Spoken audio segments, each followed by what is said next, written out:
Buenos dias. Good morning. Feliz Navidad. I'm Riva Guimon, and I serve gratefully as a member of the Worship Arts team and Adult Religious Exploration team. Welcome on this day after Christmas. Welcome on the last Sunday of 2021. Welcome to the Unitarian Universalist Church of Fresno, California. Welcome to everyone on our Alluvial Ave Church. Welcome to everyone on our virtual church campus. We are all one congregation in many places. This morning, we acknowledge that our Alluvial Avenue Church campus sits within the traditional homelands of Yukuts and Mono people. As Unitarian Universalists, we believe that all people and all things are interconnected and interdependent. From this comes our Unitarian Universalist belief that we are called to protect and prioritize the most vulnerable among us, as John Ossoff treated. I know sometimes it's easier to go with the flow when others around you aren't wearing masks, but with the new variant surging, we must stay disciplined in crowded outdoor settings and in public indoor settings. It's not about you. It's about others, our carelessness can put at risk. As we've been saying since we returned live to Alluvial Avenue campus, you and your masks are welcome. Good. When I first began attending Sunday services a few years ago, I would tear up at the following powerful words of our genuine, inclusive welcome. It gives me joy to share them with you this morning. You are welcome at the church, no matter your race, culture of origin, age, spiritual background, or religious beliefs. You are welcome if you are lesbian, gay, bi, transgender, fluid, questioning, or non-binary. You are welcome no matter your disabilities, the amount of money in your bank account, level of education, or neurodiversity. You are welcome with or without documentation. No one is illegal at the Unitarian Universalist Church of Fresno. Todos son bienvenidos aquí. We are all welcome here. If you are on our virtual campus and you wish to share a joy, sorrow, concern, or gratitude on both the virtual and Alluvial Avenue campuses, enter it now into the chat box. Yes, type your joy, sorrow, concern, or gratitude now, and they will be written down and given to Tim so he can include them later in the service. If you don't do it now in the chat box, we won't have time to include them. Before our service begins, let's take a moment to greet one another in the chat box, or in person, or in the silence of your hearts. We can also answer this question: do you prefer hot cocoa or peppermint-flavored coffee?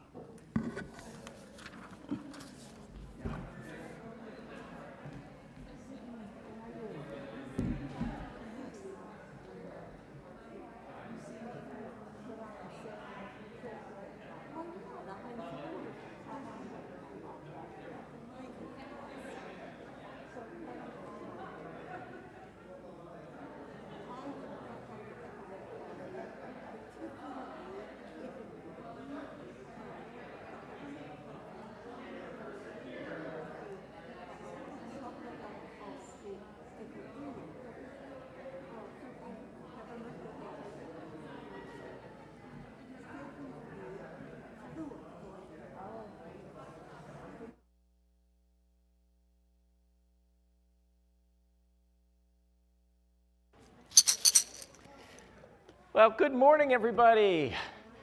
In our jam-packed Alluvial Ave campus, there's not a seat to be found.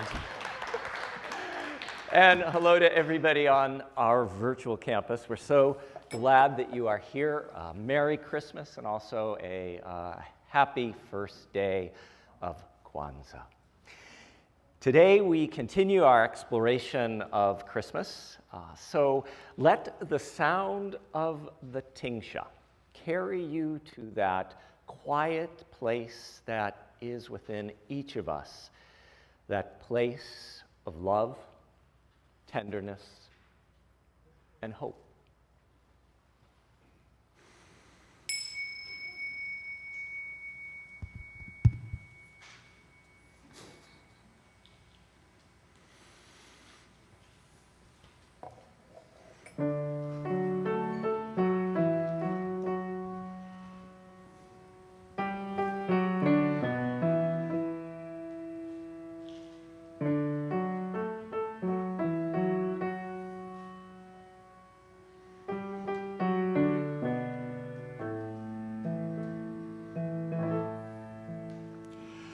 In Bethlehem a manger waits, long ago and so today,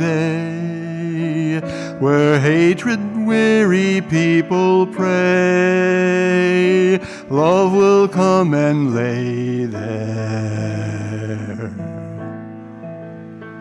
And so do countless stables stand in hearts as harsh as desert lands, rough shelters in the wind and sands, that love will come and stay there. Love that opens fists of hate, heaps up gold on beggars' plates, love that shows a kindly face to enemies and strangers. And the walls of stables tremble so when the winds of fear and judgment blow, for a stable hopes in love alone and knows that love's the answer. Oh, love, the prophet's only word, the only lesson left to learn, the only end of heaven's work, and the only road that goes there. Love that sees with mercy's eyes, hold its arms out open wide, threads its loom with separate lives and weaves them all together.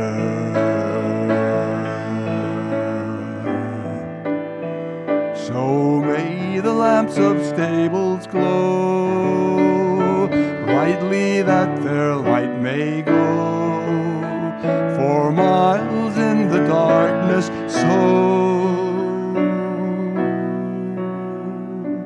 Love will find its way there.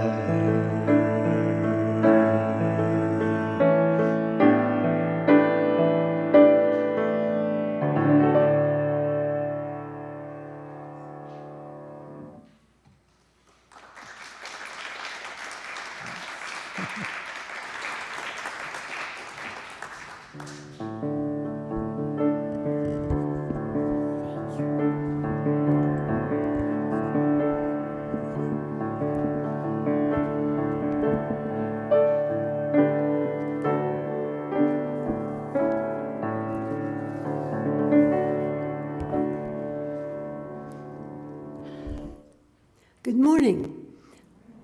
I'm Sydney Story, and as a member of the worship arts team, it is my pleasure to assist Reverend Tim in our service this morning.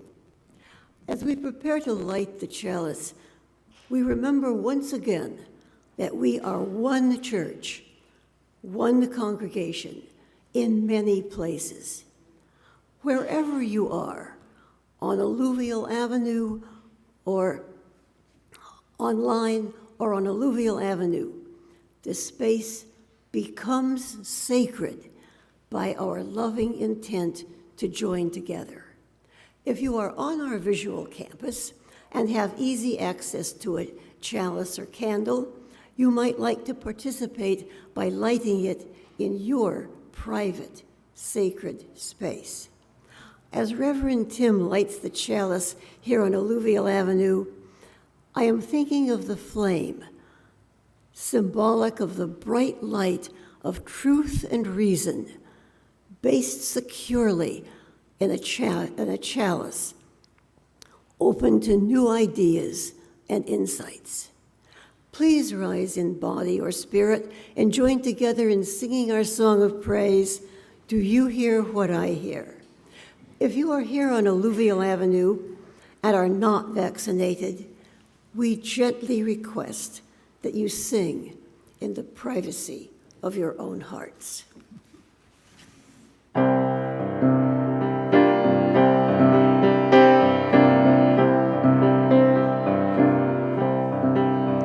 Said the night wind to the little lamb, do you see what I see? Way up in the sky, little lamb, do you see what I see? A star, dancing in the night with a tail as big as a kite, with a tail as big as a kite. Said the little lamb to the shepherd child, do you hear what I hear? Ringing through the sky, shepherd child, do you hear what I hear? A song, high above the tree with a voice as big as the sea, with a voice as big as the sea. Said the shepherd child to a mighty king, do you know what I know? In your palace warm, mighty king, do you know what I know? A child shivers in the cold. Let us bring them silver and gold. Let us bring them silver and gold. Said the king to the people everywhere, listen to what I say. Pray for peace, people everywhere. Listen to what I say. A child, sleeping in the night. They will bring us goodness and light. They will bring us goodness and light.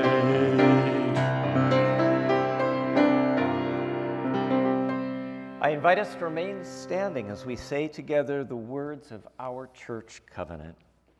El amor es la doctrina de esta iglesia, la búsqueda de la verdad es su sacramento y el servicio es su oración. Habitar juntos en paz, buscar la verdad con libertad y servir a la humanidad juntos con el fin de que todos los almas pueden crecer en armonía con lo divino. Esto es lo que pactamos unos con otros. We affirm that love is the doctrine of this church, the quest for truth is its sacrament, and service is its prayer.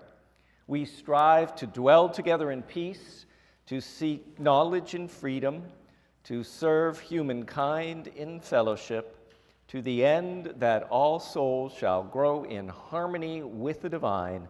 Thus do we covenant with each other. Please be seated. And my apologies, I glanced at the screen for the typo in our covenant this morning in Spanish.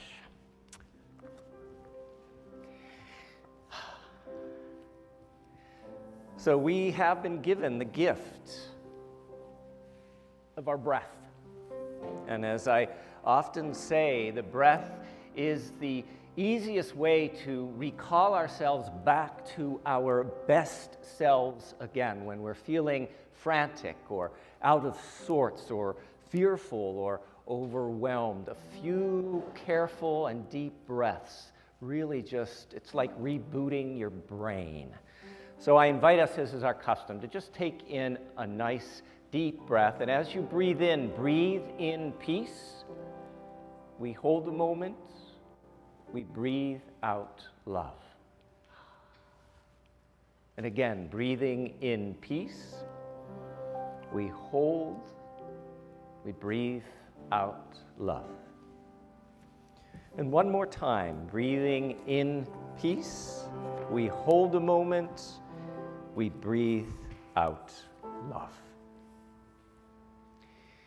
As we continue breathing together in this space made sacred by our presence, by our beating hearts, by our intention to touch that part of us that knows love and hope, that part that is beyond all fear, two questions arise for reflection. The first, has something made the holidays more challenging or hard this year?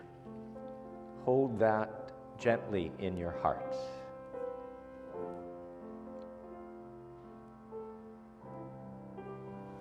A second question to breathe into. Has something in this holiday season reminded you of hope? Hold that gratefully in your heart.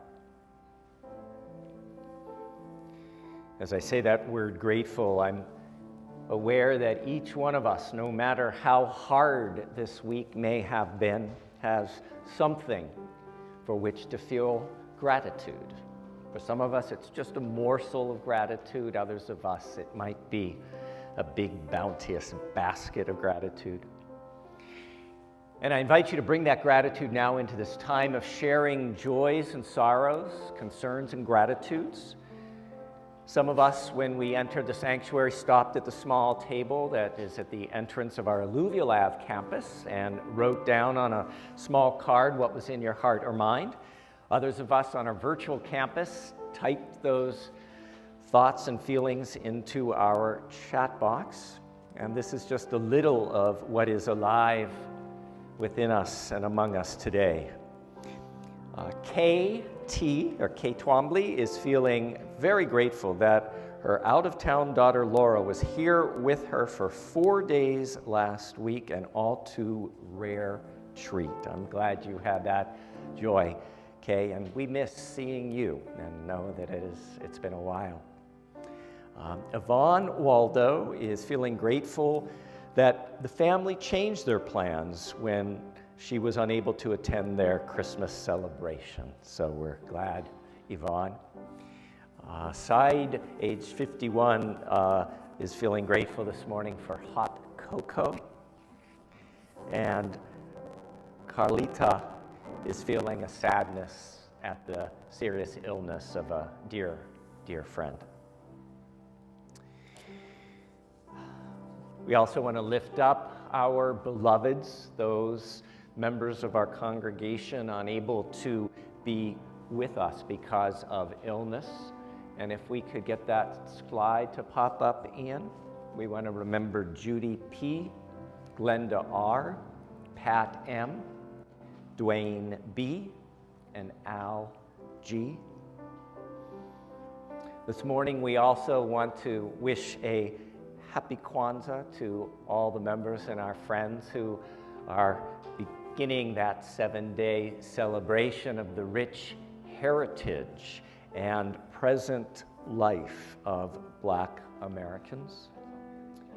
We mourn on this day the passing of one of the greatest people who was alive in our lifetime, someone who taught us that nonviolence truly is the path to peace, Archbishop Desmond Tutu, a true revolutionary in the really Jesus sense of the way, in a way of peace and nonviolence. And we lift up his extraordinary leadership in helping move his country out of that racially cruel practice of apartheid, and also really helping South Africa look at itself in the mirror with the truth and reconciliation process, something I might add the United States has yet to have the courage to do.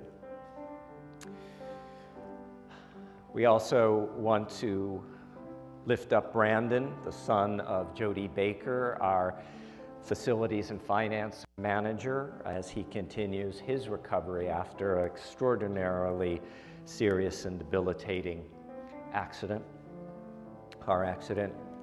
And just want to really acknowledge again that for many of us adjusting to the reality of this new variant, many of us are uneasy, many of us are fearful, many of us are changing our plans, and many of us are just feeling the exhaustion of here we go again. This is starting to feel again like April 2020.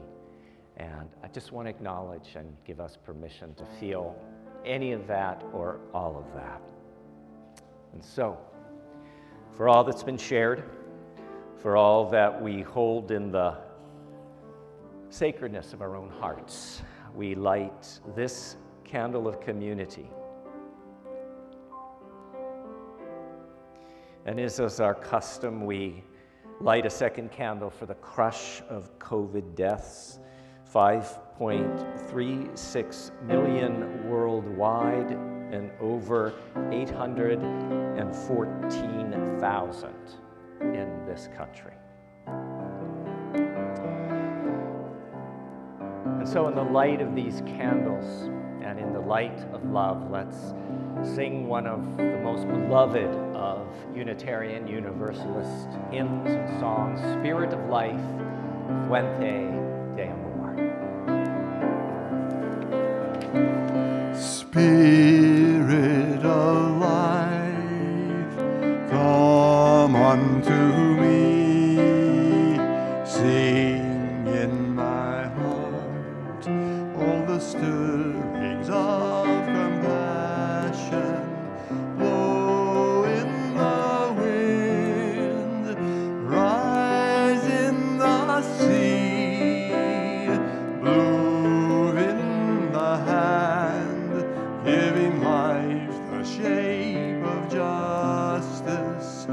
Roots hold me close, wings set me free.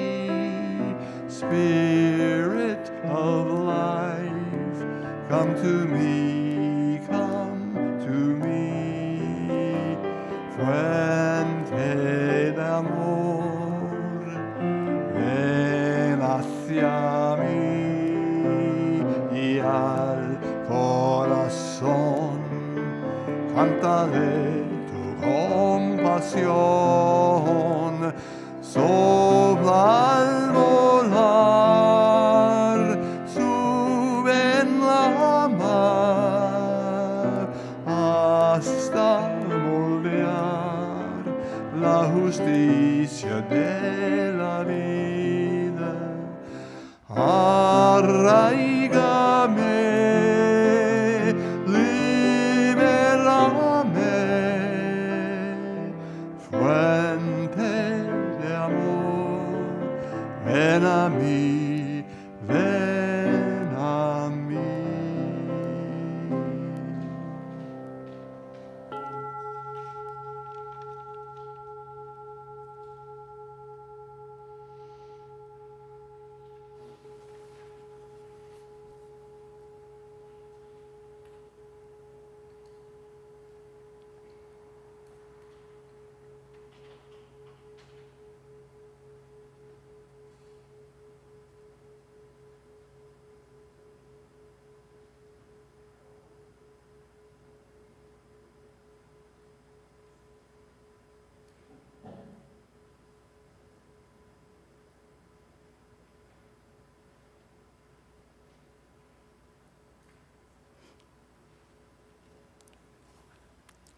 Our words of prayer or reflection come from Ala Renee Bazar. Let us pray. O earth, wrap me in your leaves, heal me. Let me fall on your earth breast, feed me. Sing to me under the round nests in your cedar trees. Embrace me when I sleep in your shade.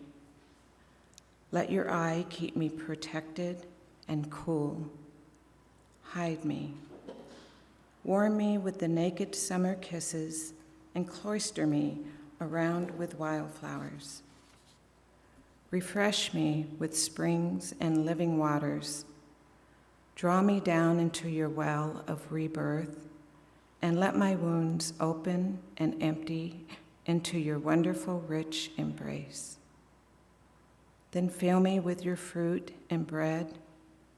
Start over. Let my wounds become fertile gardens, and let me be. Let me live again. May it be so. Blessed be. Amen.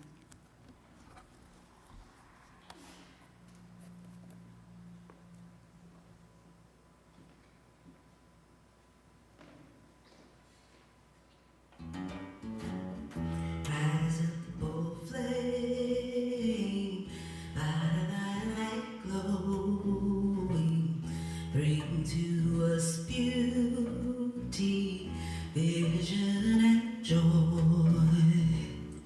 Rise up, bold flame, by thy light glowing, bring to us beauty, vision, and joy. Rise up, oh flame, by thy light glowing, bring to us beauty, vision, and beauty and joy. Rise up, oh flame, by thy light glowing, bring to us beauty, vision, and joy. Rise up, oh flame, rise up, oh flame, by thy light glow, bring to us beauty, vision, and joy, vision, and joy. Rise up, oh flame, rise up, oh flame,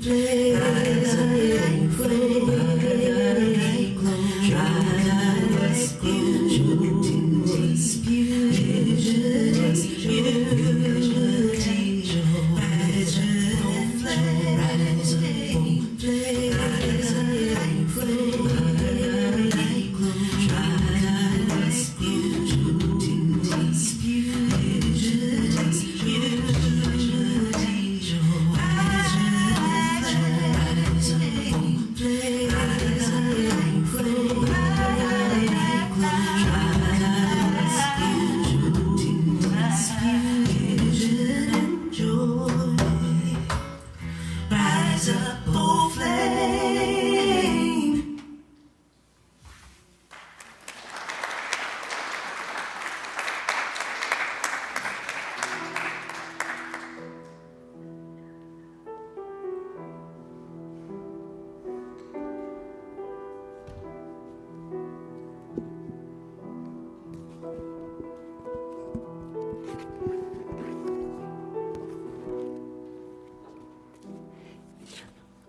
Reverend Tim's sermon this morning will illuminate a pilgrimage narrative.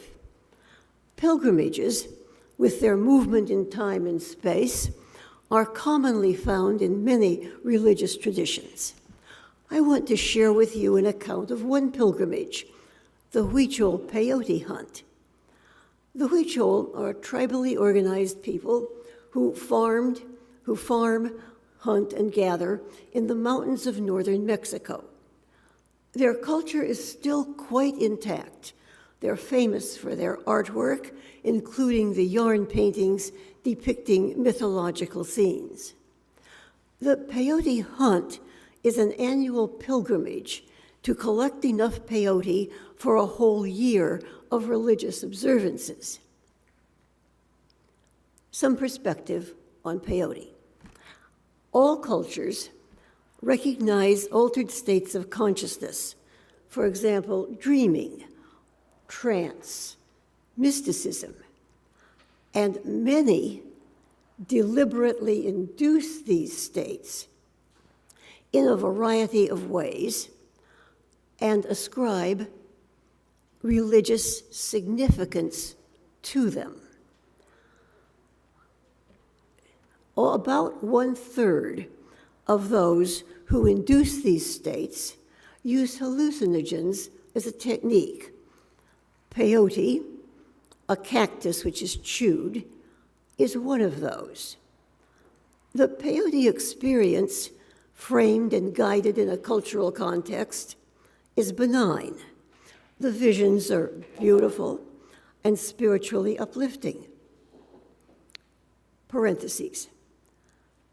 I do not do experiential shamanism and have never used peyote because I think if everyone, including the anthropologist, is hallucinating, then no one is doing the analysis, parentheses closed. The Huichol Peyote Hunt is led by the Maracame shaman, who organizes the logistics for about 20 people, men and women, all ages down to mid-teens. The pilgrimage route, which takes the travelers through various sites of religious significance, begins with a drive in cars and trucks, and then about 2 days of walking, with one night on the trail. The pilgrimage is called the Peyote Hunt. It's called the Peyote Hunt because the cactus is symbolically associated with the deer, an important protein source for the Huichol. So the first ritual act is to shoot tiny darts into the peyote, which grows close to the ground. When night falls, everyone, most importantly, the Maracame, choose peyote buttons, seeking and illuminating spiritual vision. When morning comes, most of the pilgrims cherish their experience privately. But the Maracame must relate his, because as the link between the Huichol and the supernatural, his visions have significance for the people as a whole.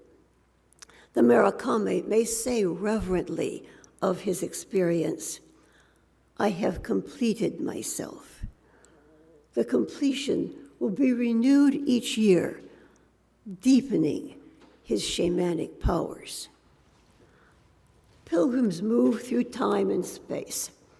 They're in a liminal, a threshold experience between one place and another, interrupting the practical routines of ordinary life. In these liminal spaces and times, removed from the pressures of daily life, pilgrims develop heightened awareness, bond with one another, and form community. Perhaps in our lives, we can notice liminal travel experiences, hiking in the mountains or on the beach, shipboard time, airline time, train time, and perhaps, as the Huichol do, capture intense moments of connection and community to illuminate our everyday lives. By the way, I suggest you omit the peyote. First, because it is illegal except in the cultural context of the Native American Church. Second, you would not want to engage in cultural appropriation, in cultural borrowing, in circumstances which are less than serious. And third, I am told, it tastes terrible.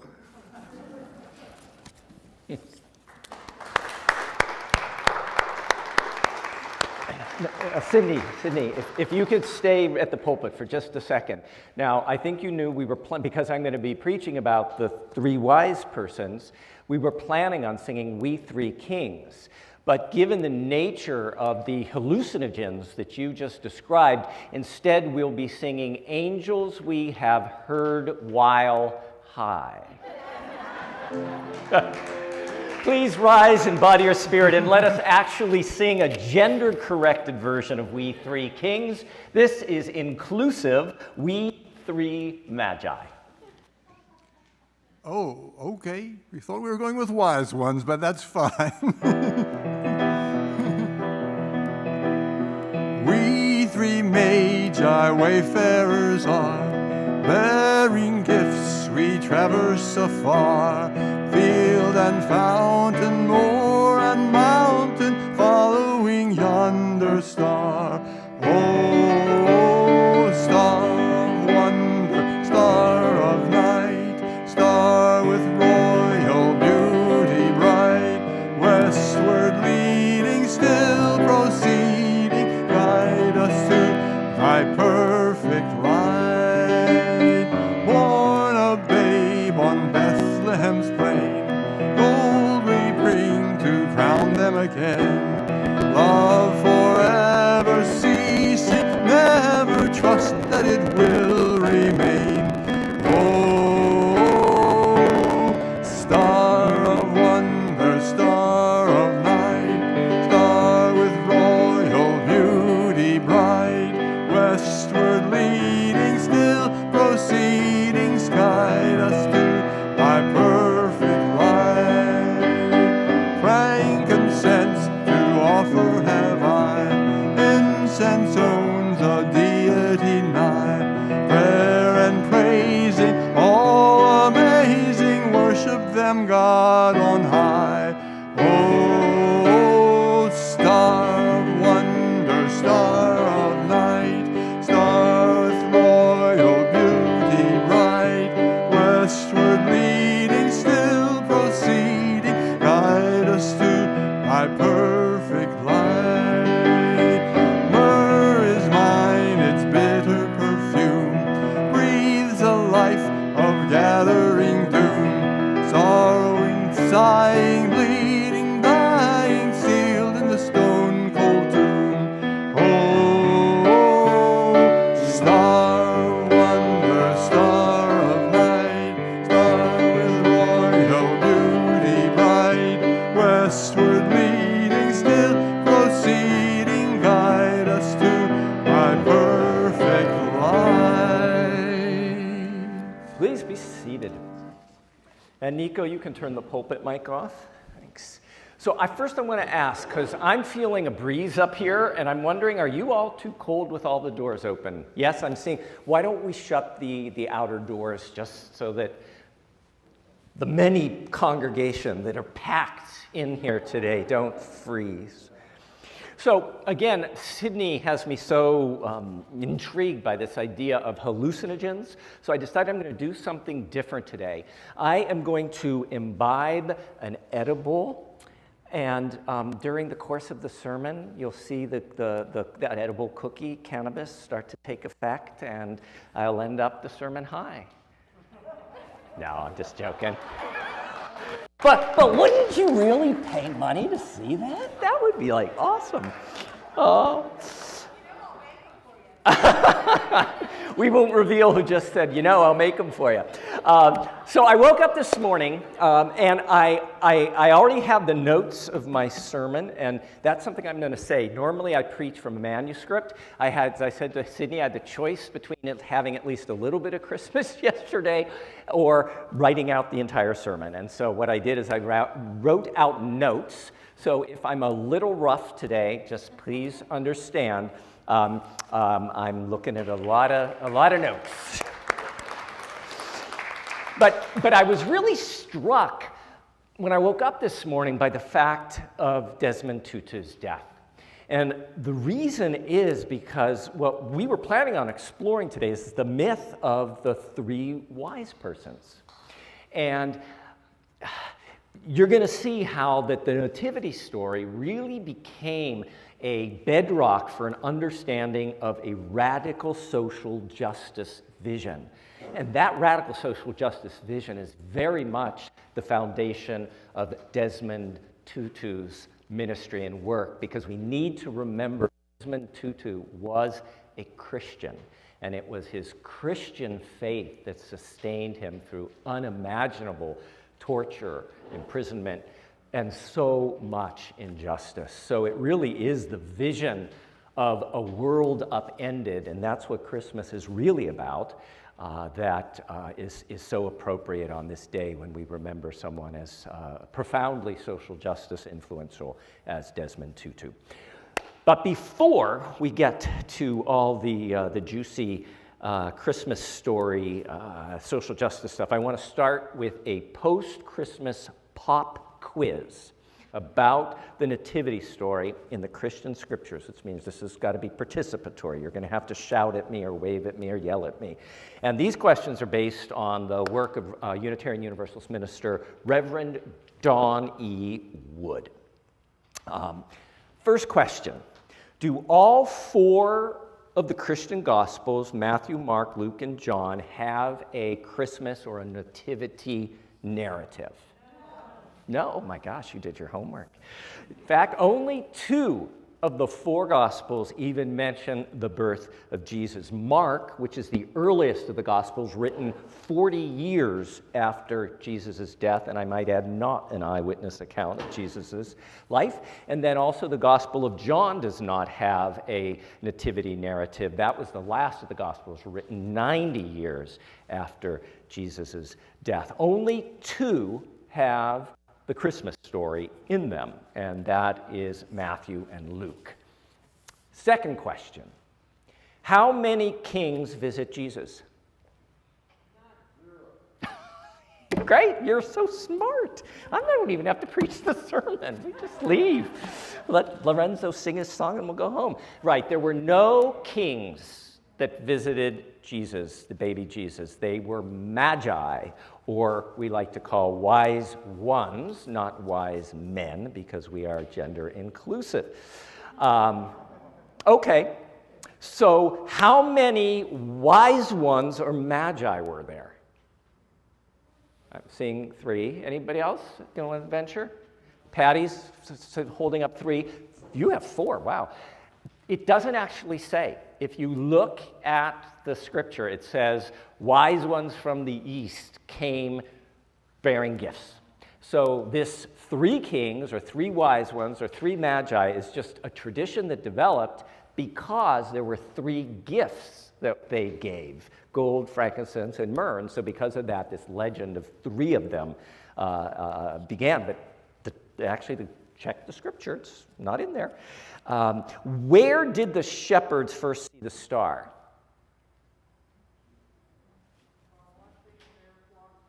By watching their flocks by night. Wrong. Actually, the shepherds are never pictured as seeing a star at all. There's no star in the whole shepherds narrative. Where and when did the shepherds, that buzzer was lovingly, Paula, by the way. You know that. It was a loving Unitarian. So when and where did the shepherds and the wise ones meet? I won't buzz you if it's wrong, I promise. Just anybody want to venture a guess? Where did the shepherds and the wise ones meet? At the manger. Great answer, but it's wrong. Actually, the shepherds and the wise ones, or the magi, never, ever meet in the gospel narratives. Last question, extra credit. How did the wise ones, see, you can redeem yourself on all these wrong answers. This will get you an A+. How did the wise ones find the manger? GPS. I would have never found the manger, because without GPS, I can't get anywhere. How did the wise ones find the manger? A star was shining over the stable. The wise ones actually never go to a manger, never go to a stable. It's not in any of the narrative about the wise ones. It actually says, and this is a biblical quote, when they got to the house. When they got to the house. So this was just a fun way of saying there's only two Christmas narratives in the Christian scriptures, and they are two completely different stories, as if they're reporting on two completely different events. They have different things happen, a completely different set of characters appear, so it's almost as if they're looking at the same birth, but it's a whole different story being told. So let me real quick give you the differences. So we've got the Gospel of Luke, the Gospel of Matthew, and yes, you can doze off if you want during this. I find this stuff really fascinating. This is the kind of thing in seminary they say, don't ever preach this stuff to your congregation because they don't care, but I love it. So we have the Gospel of Luke and the Gospel of Matthew. In the Gospel of Luke, we have one whole story. The angel Gabriel visits Mary. The angel Gabriel says, hey, do you want to get pregnant by the Holy Spirit? Mary thinks about it a while and then says she has the choice because we believe women should have autonomy over their own bodies. So Mary has a choice and she says, yeah, why not? Then we've got Jesus and Mary living in Nazareth. So there's this worldwide census. They have to travel to Bethlehem. They arrive in Bethlehem. There's no room at the inn. So they have to go and ask, could we stay out in your stinky stable? And they say yes. And Jesus is born and laid in a manger. And then, speaking of stinky, there's some stinky shepherds out in the fields because they're not going into town to take a bath. And angels appear to the shepherds and proclaim good news and sing a song of peace. And Mary contemplates all these things in her heart. The Magi never appear. King Herod, who we're going to hear about in a minute, never appears. And there is no star. That is one version of Jesus' birth. The other one is the Gospel of Matthew, and we're going to focus most on this. Again, written 55 years after Jesus' death. No angel visits Mary to say, you want to carry the child. There is no worldwide census. There's no journey to Bethlehem because Mary and Joseph are depicted as already living in Bethlehem. There is no inn, no stable. We already found out that the Magi visited them where?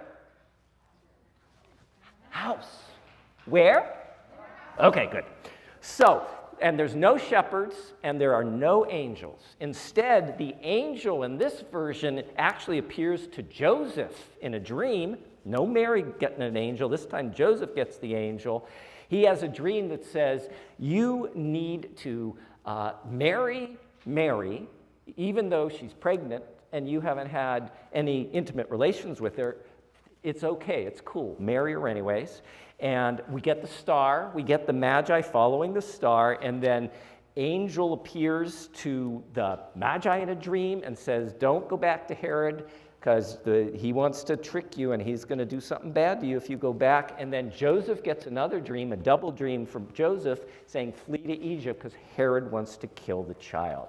So the imagery and the Christmas Eve narrations are completely separate, and what we do is we mush them all together on our Christmas cards, and we mush them all together in our Christmas Eve services. I'm guilty of that. And we get one stable, one story, and in doing so, it kind of softens all of the grittiness, the bloodiness, the real, I'd say the real nuts and bolts of the two separate narratives. It really sentimentalizes them, when what they actually are incredibly strong political statements about upending the world in two different ways.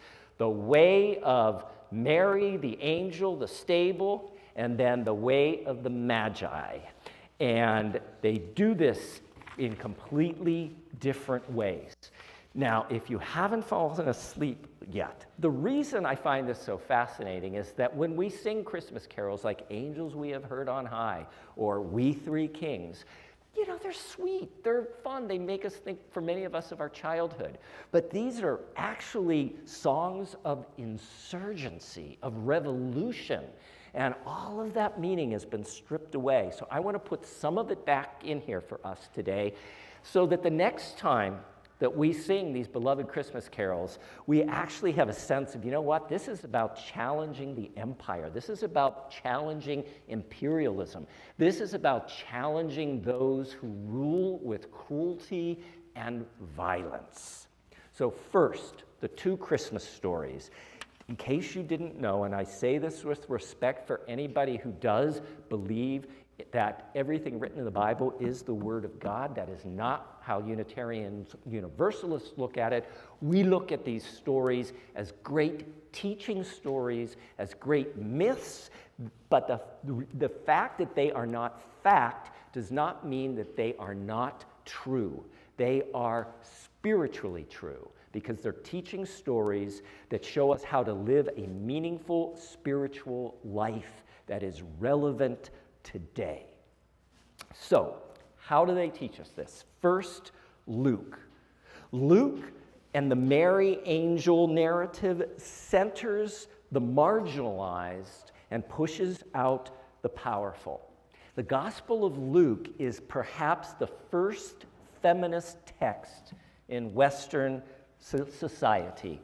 It is a story that empowers women. The people who drive this story are the women. This version gives voice to women at a time when women had no social standing, and women were silenced because it was believed that they had nothing to say. And so this version of Christmas shows women speaking, and speaking a lot. Mary is given a choice. And she talks to that angel back and forth and finally says, yes, I'm going to do this. She then goes and visits her sister, Elizabeth, and they talk and talk and talk. And Elizabeth is given one of the most beautiful pieces of poetry in all of Christian scripture, and it's spoken by a woman who should be, according to the culture of the time, silenced.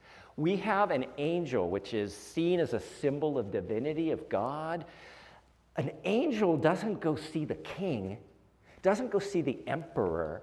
An angel goes and visits a woman. God goes to a woman. Again, that is revolutionary, and it is feminist theology. Not only does the angel go to the outcast, marginalized women, but then the angel goes and visits the shepherds.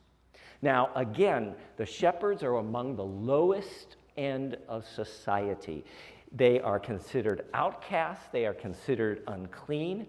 It's as if an angel appeared to undocumented farm workers in the Central Valley, or an angel appeared to the late night shift at a 24 hours McDonald's.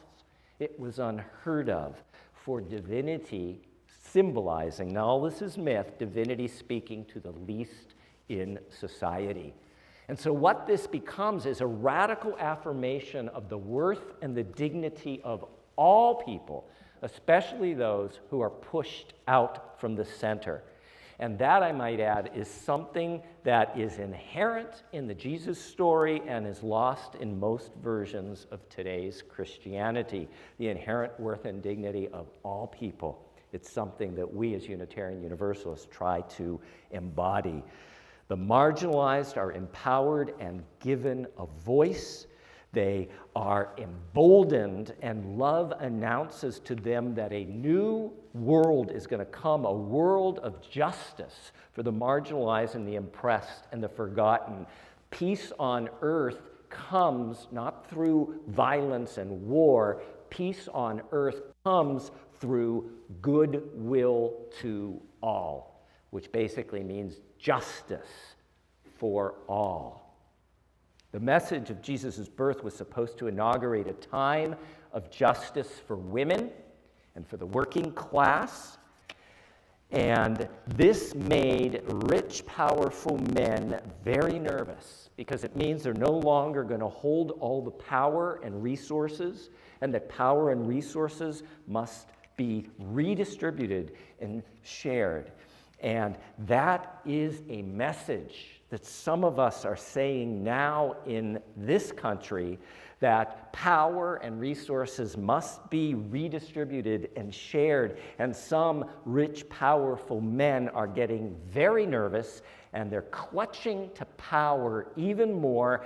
Think the GOP, think Mitch McConnell and company, think the Supreme Court controlling women's bodies, think of Manchin, and think of this massive push back against Build Back Better, which is an attempt to reformulate society by redistributing power and resources. And yet again, they're saying, no, it's not going to happen. Now, Matthew takes a very different approach. It's the same message. We need to upend everything, but he tells it in a very different way.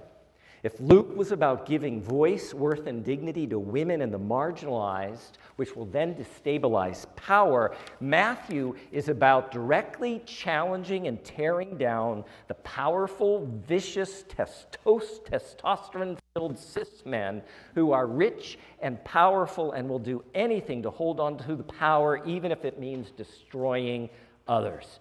Luke was all about women. Women are all but missing from Matthew. Mary never speaks a word in the Gospel of Luke. It's Joseph who is the focus. He gets the angels visiting him. It's the Magi who are the main men in Matthew. Now, the Magi were religious leaders from Iran, or the Persian Empire. They were Zoroastrians, which is one of the world's oldest religions. And their motto, if you want to know, was basically, if you are a good person, you'll be happy. If you're a bad person, you're going to be unhappy. So think good thoughts, speak good words, and do good deeds. Case closed. Now, Zoroastrianism was founded by Zarathustra, who was born 500 years before Jesus was born, and the Magi were like the leading religious leaders, the high priests. Amongst other things, they believed that astrology could reveal all kinds of aspects of life. If you study the stars, especially the stars when you were born, you're going to learn a whole lot about yourself. They believed that when a bright and unusual star appeared in the sky, an important person was being born. And so the Magi see a star in the sky, they leave home, they journey, they take a pilgrimage, and they follow this star to find an extraordinary leader. But what happens when they get to Judea, the star vanishes, and they don't know where to go. So they go to Jerusalem to visit King Herod. Herod rules because he's been appointed by Rome. He is the imperial leader of the land. And these foreign religious leaders go to the Roman place, King Herod, and they ask him where they can find the real king, which is a direct challenge to Rome. They're basically saying, we want to find the legitimate king. You are fake news. Herod is not legitimate. Now, to us, this doesn't sound like a big deal, but let's look at it in a modern context. This is as if Pope Francis gets in his plane, flies to Washington, D.C., goes and sees President Biden and says, where do I find Donald Trump, who is the legitimate president? It's that same kind of massive affront from key religious leaders, basically saying, Herod, you are not legitimate. It's subversive. So Herod asks his advisors, what the heck's going on? It would be like Biden going to his cabinet and saying, what's going on here? This is weird. And they tell Herod of an ancient prophecy that says a great leader will arise in the south, in the southern city of Bethlehem. That's like Biden's cabinet telling Biden in a southern city of Palm Beach, in a place called Mar-a-Lago, the real leader is going to emerge.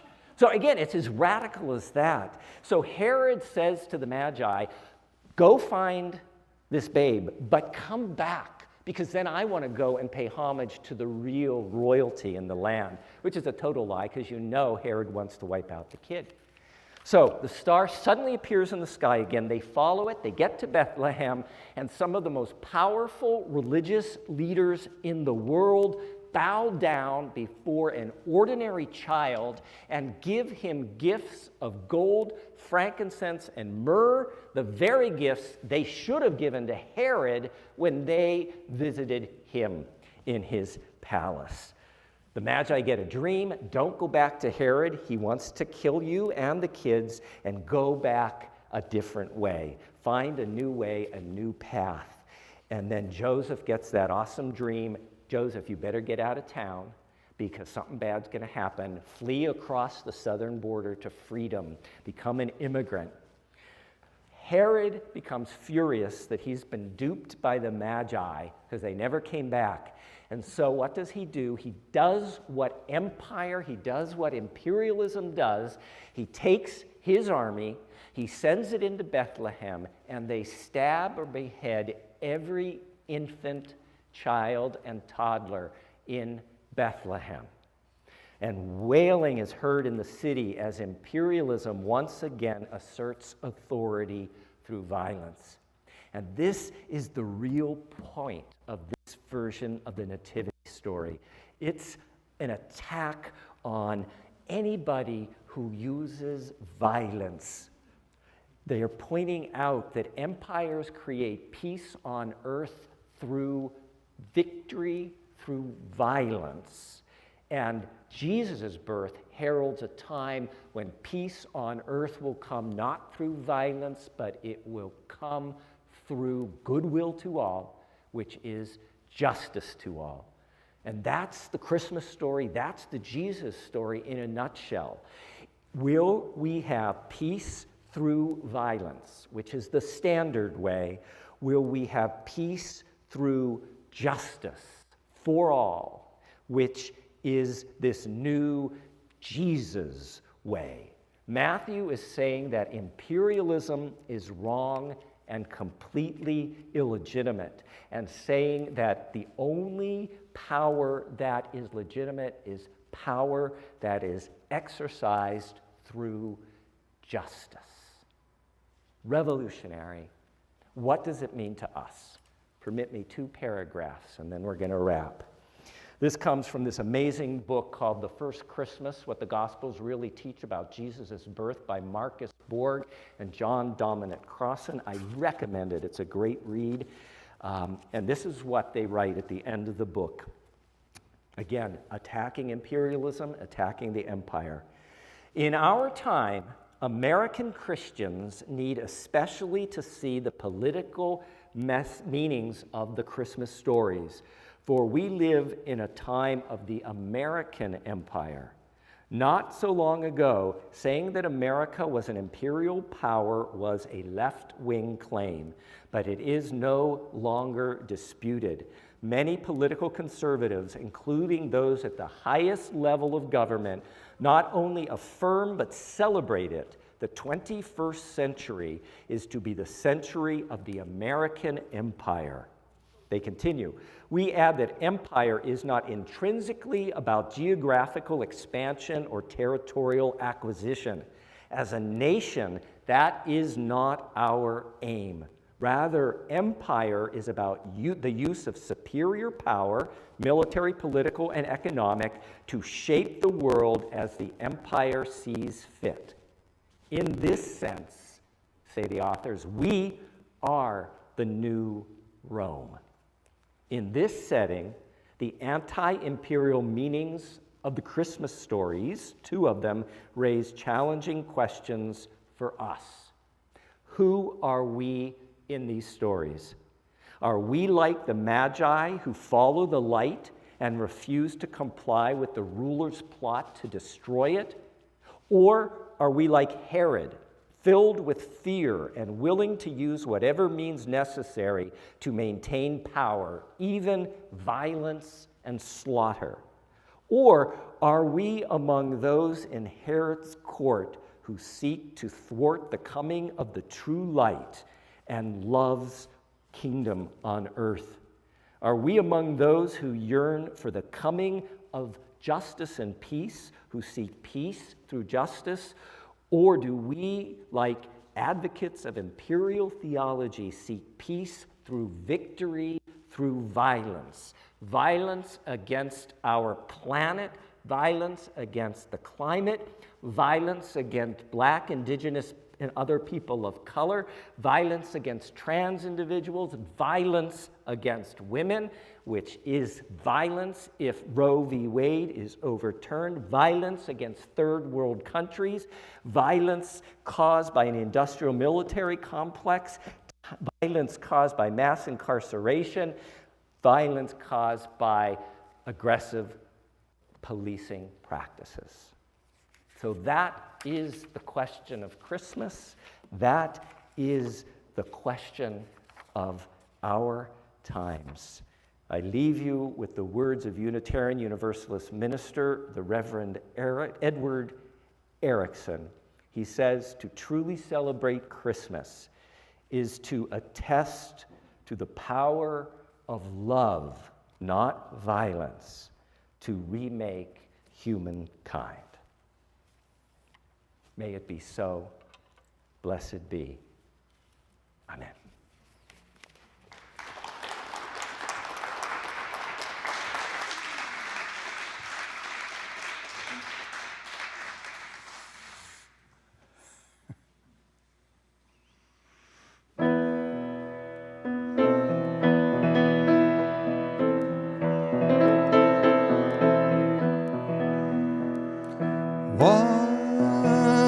Such a long time ago, I left all that I know, the things of kingly life, the ease of my warm palace home, the toils of my throne, to seek a heavenly child. He came to me in a dream, full of wisdom they seemed, full of goodness and light, and hope to rid the world of its woes. And so I knew I must go to find the heavenly child. There's only so much a king can do,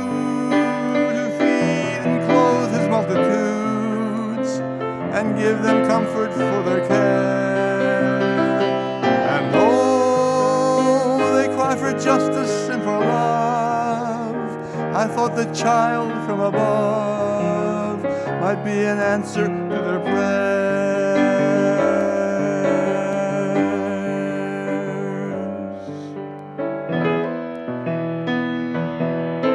It was cold and the traveling was hard as we followed that star many long desert miles. There were times we would mutter, what's the use?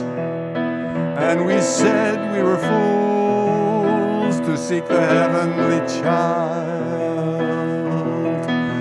And then one fair evening we found a simple stable near a town, a mother cradling her own.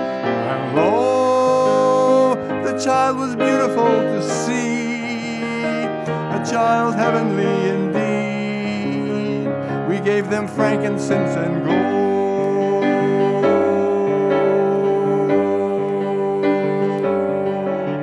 but that was a long time ago.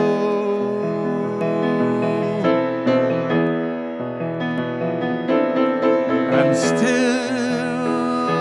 the child haunts my heart, but I've not returned afar to look into their eyes.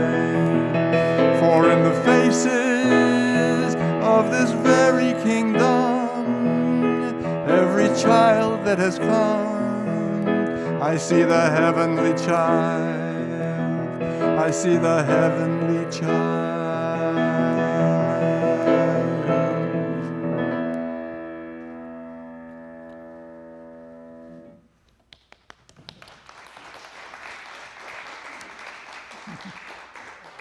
So in the story of the Magi, they come bearing gifts, and we hope that you all have come bearing gifts. We're happy to take gold. We're happy to take frankincense and myrrh or ordinary dollars.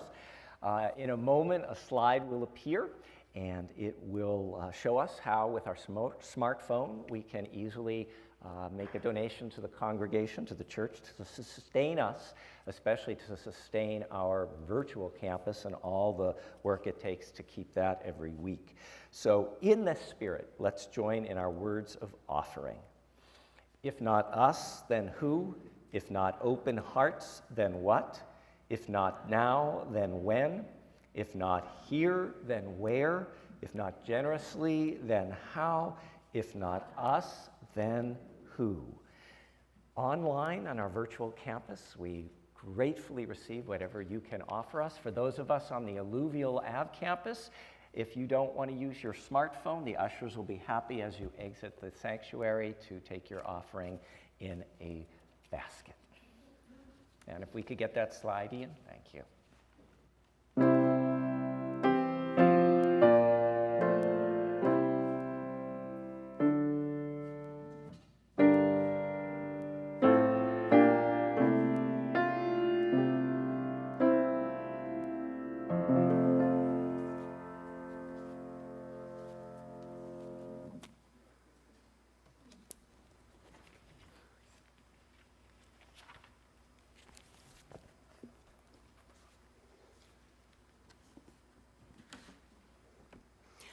As our time together draws to a close, please join in our chalice extinguishing words led by Karen and Troy.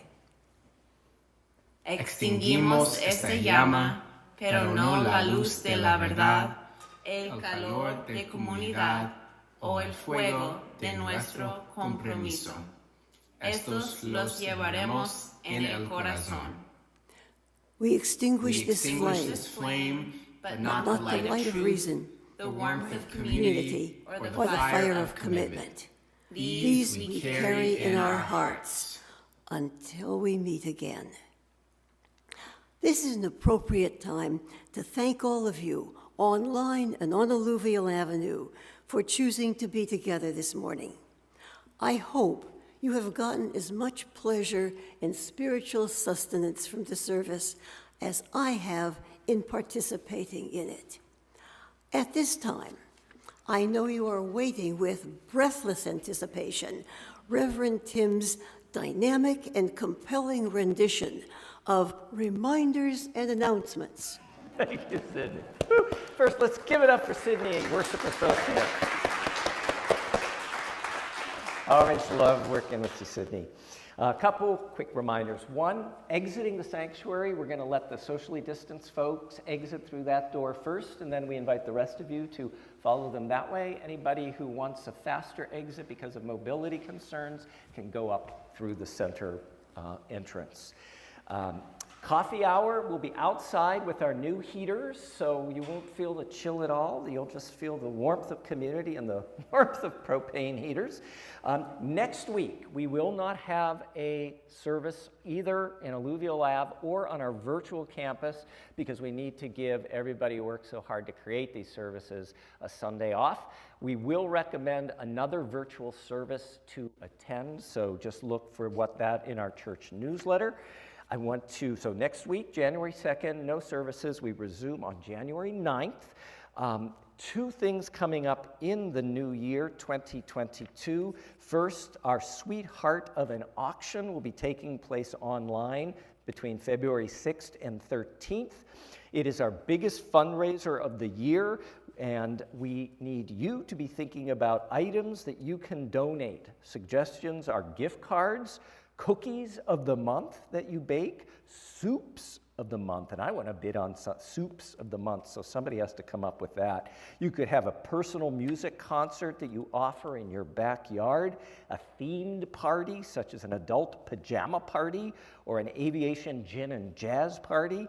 I'm going to be offering another night on Broadway Zoom videos party. So we ask that you come up with something that you're able to offer. Questions or ideas, you can email or talk to Patty Bennett, our coordinator of community life, at msc@uufresno.org. That's the letter msc@uufresno.org, and she'll pass them on to our auction chair and all-around superstar, Valerie Johnson. Last but not least, we do have an actual commercial. On January 15th at 7 p.m., Lorenzo and Company, a musical extravaganza, the second edition, will take place, and our commercial. Hey there, friends. Lorenzo here. So it's been officially announced now that on Saturday, January 15th at 7 p.m., and then repeated on Sunday, January 16th at 3 p.m., we're having our second ever Lorenzo and Company musical fundraiser to benefit the UUCF General Fund. The program is going to be just incredible. It's going to feature many of the terrific singers and instrumentalists you know and love from Sunday mornings, performing in some of the remarkable music videos that were created over the year or so of our pre-recorded virtual services. This amazing program will be available for viewing on YouTube by invitation only to those who have bought tickets to attend. Just before the first showing, if you've purchased tickets, you'll receive an email with the link to click on to see the show. Tickets will be $25 per person, $50 for a family, but please think about making an angel donation for any amount above those prices. And if you just can't afford this much, you'll be able to buy a ticket at whatever amount you can, because we want everyone to be able to watch. And all donations will be confidential. You can buy tickets by visiting the church website, uufresno.org. Then find the menu on the left side of the screen and click on Shop UUCF. I promise you, this is going to be some spectacular fun, so you don't want to miss it. And of course, you'll be supporting the church financially. And here's a little taste of what you'll be seeing and hearing. You've been so kind and generous. I don't know how you keep on giving. Gonna keep on moving forward. Gonna keep on moving forward. Keep on moving forward. Never turning back.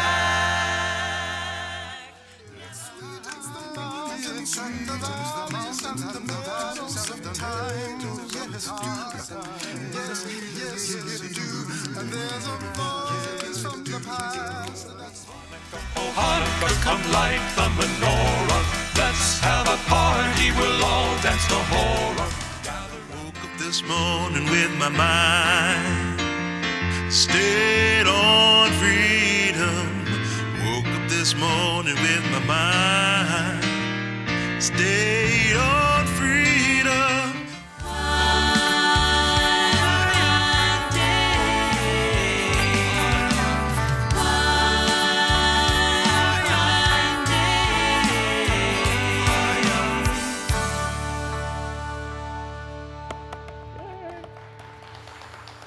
And we give it back to the esteemed Sydney for our closing words, followed by our song benediction. Please rise in body or spirit for our closing words and song. Wherever you are, please place your hands over your heart and remember the love and support we extend to each other as I offer these closing words. For all who see God, may God go with you. For all who embrace life, may life return your affection. For all who seek a right path, may a way be found and the courage to take it step by step. May it be so. Blessed be. Amen.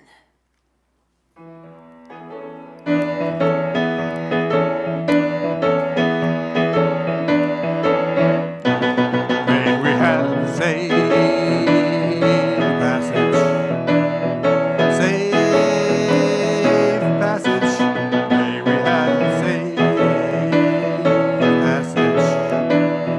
safe passage on our way. Safe passage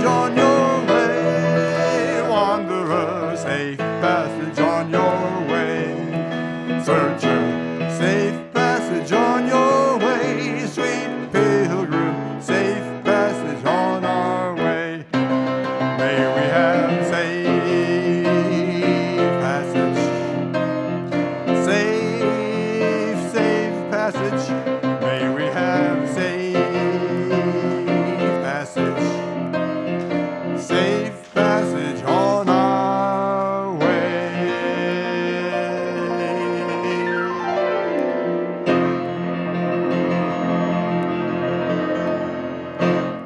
Shalom and assalamu alaikum.